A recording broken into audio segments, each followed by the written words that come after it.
On today's show, we walk the prairie with members of the Nature Conservancy, an organization dedicated to protecting our dwindling native landscapes. Prairies are the least protected and most threatened habitat type anywhere. Mother Nature can't keep Chris Granrud from clocking in. This angler gave up corporate life to tackle the world of guiding. I'm going to go north and I'm going to do this. And we get you ready for fall hikes and hunts with a fun snack to throw in your backpack. Very good.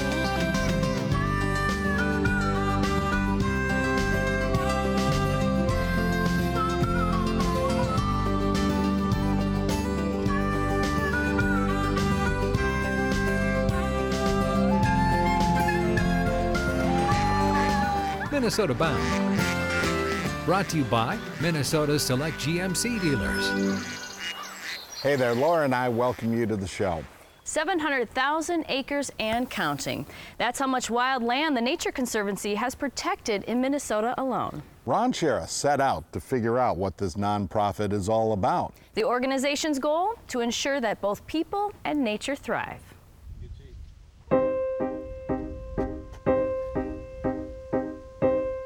The mission of the Nature Conservancy is to conserve the lands and waters on which all life depends. There's 250 species of flowers on a healthy prairie. Those lands and waters are not just critical for nature, but they're critical for all the people who live on this planet. We need to save these prairies.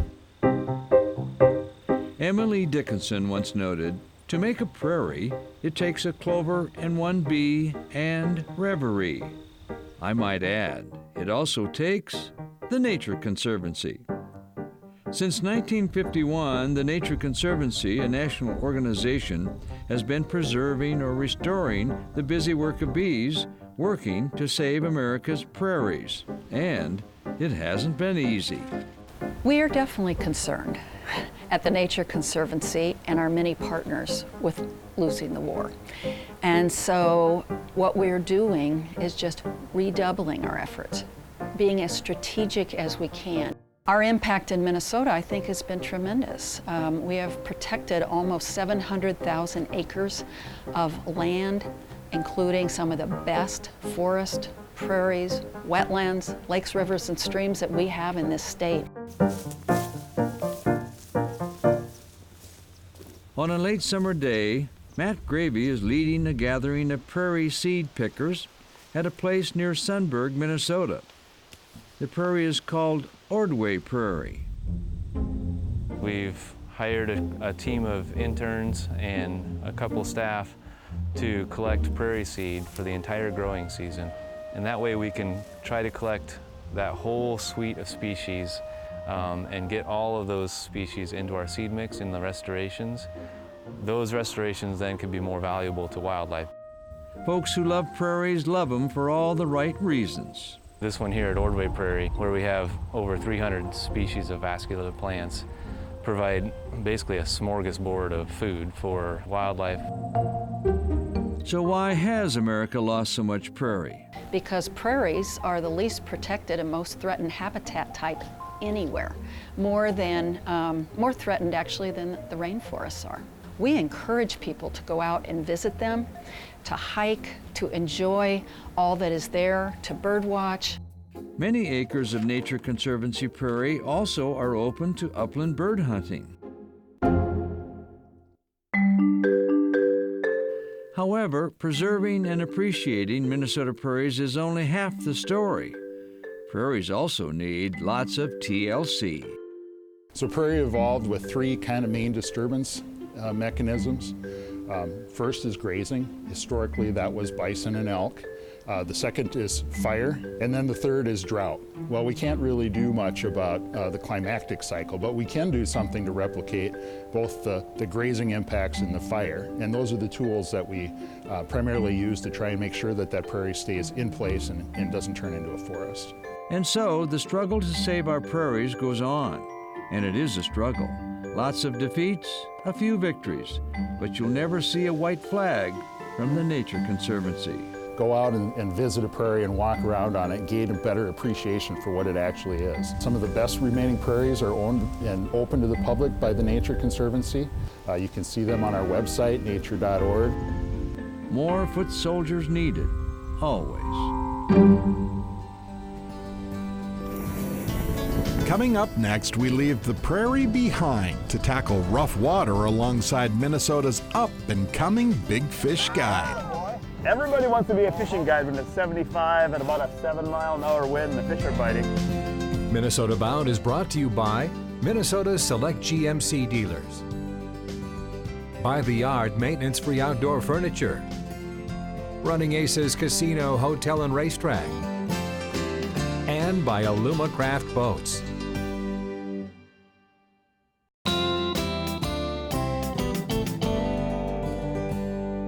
As the old saying goes, if you love what you do, you'll never work a day in your life. Travis Frank met a man who left corporate life behind to start his own business. Meet Captain Chris Granrud.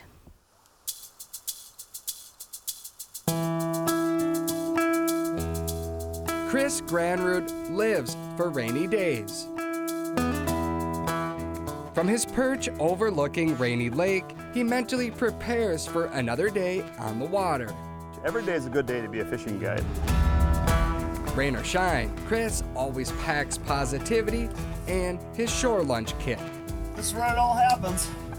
It's the magic box. I'm a fishing addict, there's no question about it.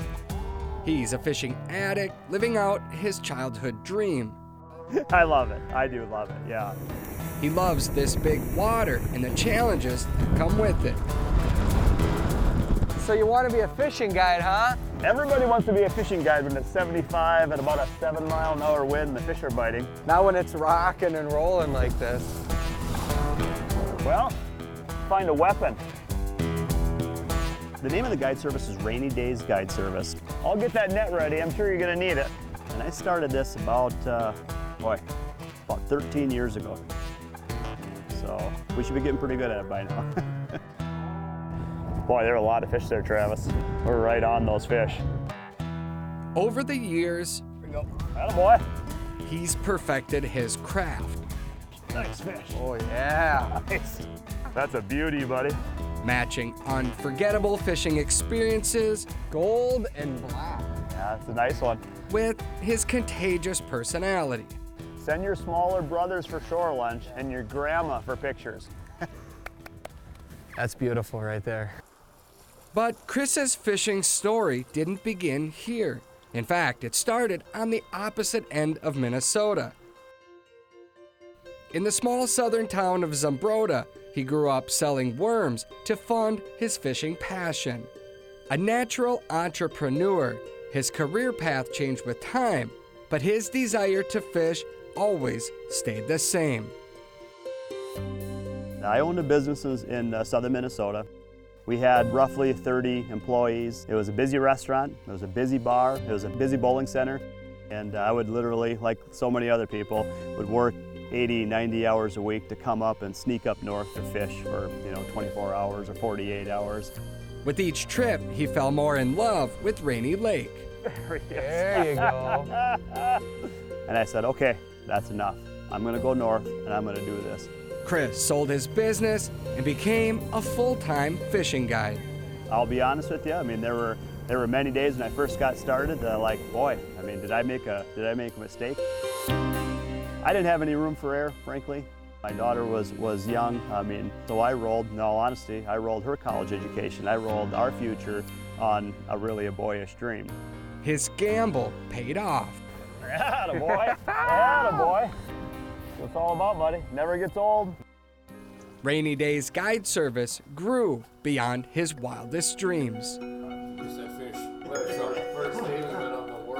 We actually have 10 captains now.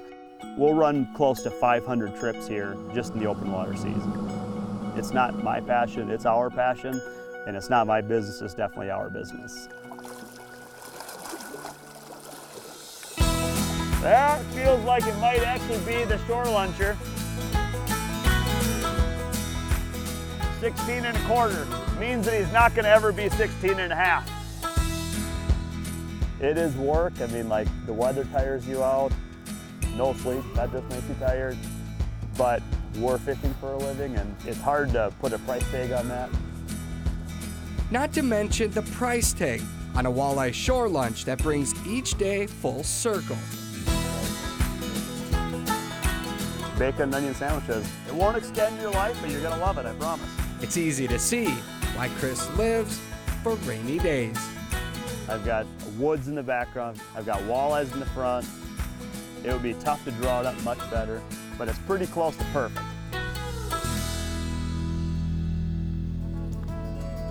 Easy snack to take with you. Still ahead, we get you ready for fall adventures with a great snack to throw in your backpack. And later, meet the sewer man who long ago helped save a Minnesota trout stream. Closed captioning is brought to you by Maple Grove Lock and Safe, your premier Liberty safe dealer.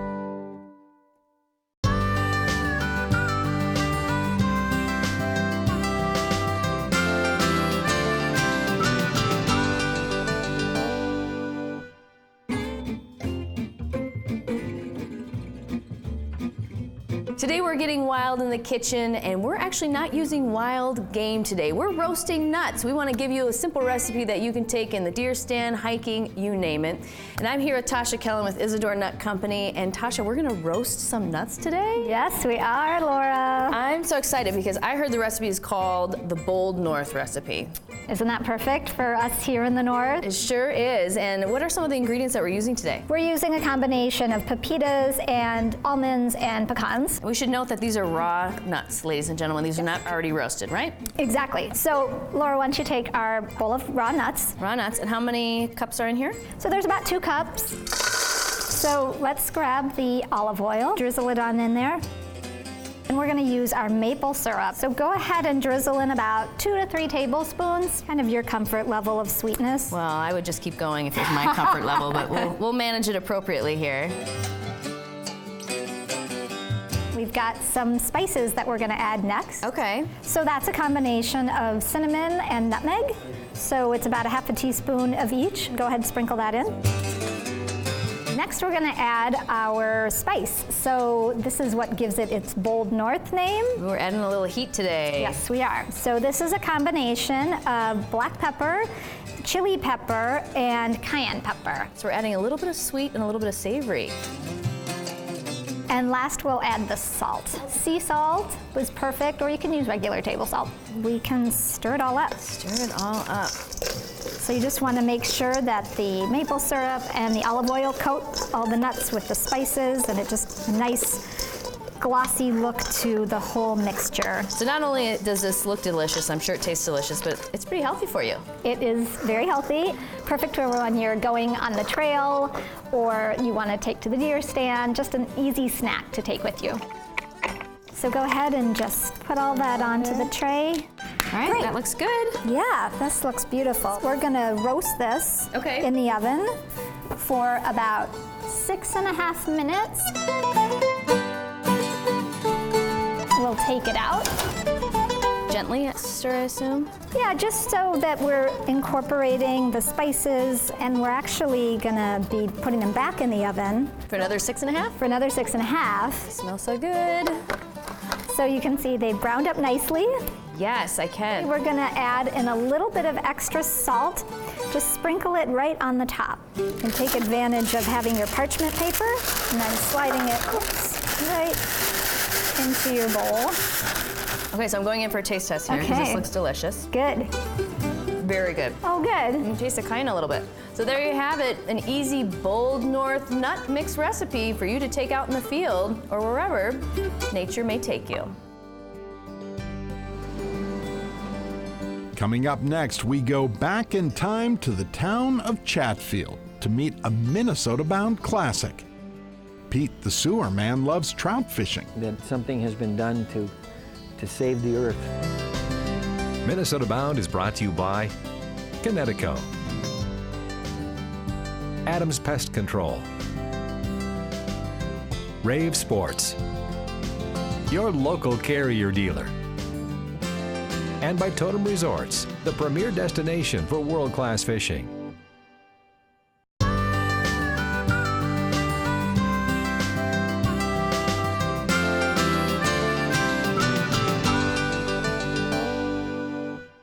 Today's Minnesota Bound Classic takes Ron Sherritt to Bluff Country and the trout town called Chatfield.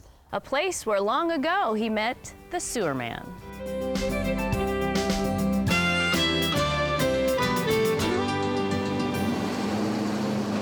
This is Main Street, Chatfield, Minnesota. It's a small town with a trout stream for a suburb. Mill Creek flows a short cast away from the main drag. Between the street and the creek, there's quite a story here. Good afternoon, Pete speaking. Meet Robert Peterson. Hi. Town folks know him as Pete. For nearly 30 years, Pete's held just about every job there is in Chatfield. From sweeping streets to his current job as Community Resource Director. No job is too little, is a philosophy that he might teach you, either by practice or by words. And he's taught a lot of us here. We're willing to watch and to listen and to learn. You see, Pete has proven once more what America is all about.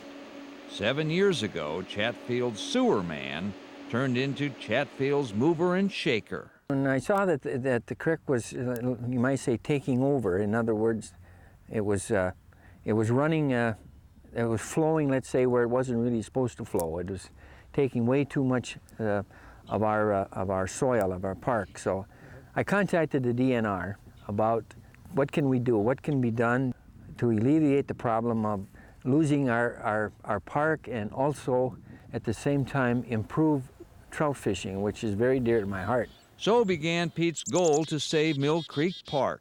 It's the kind of stuff that the DNR is doing in southeastern Minnesota. It's just a real good showcase of what we can do when we work together with everybody down here to benefit the resource.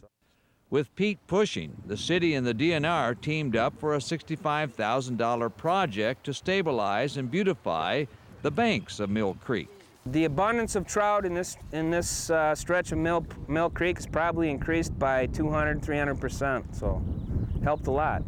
This has to rate right up at the top of my 29 years of working for the city. It's just nice to know that something has been done to save the earth, save everything, and I literally mean that, because the dirt that we got here right now that I'm sitting on wouldn't have been here if we wouldn't have done what with the bank. It would have been gone. He's a person who cares. He cares about people and he cares about things, and that creek and this town are right at the top of his list. Well, I wouldn't really want to be the one to say that it wouldn't have gotten done. No, I mean somebody else would have picked it up and done it, I guess. But I really, I'm just tickled pink the way it turned out. So now you know why Mill Creek is such a popular fishing hole every year when Minnesota's trout season opens. Pete throws a pancake breakfast and invites the kids. So I thought, well, let's have breakfast and a little contest or something, get people involved and get mom and dads or dads when their kids out and fish for a day and make a family outing instead of letting them go on their own. And it's really worked out great.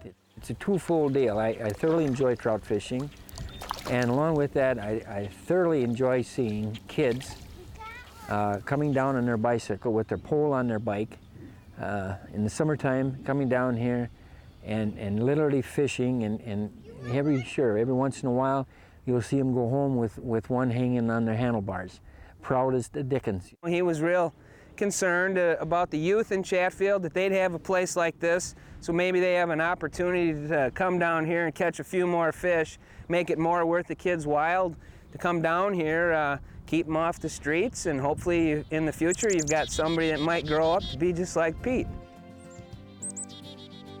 Even now, Mill Creek remains one of our state's premier trout streams. Well, that about does it for us. We'll see you back here next week. In the meantime, don't forget to introduce a kid to the great outdoors.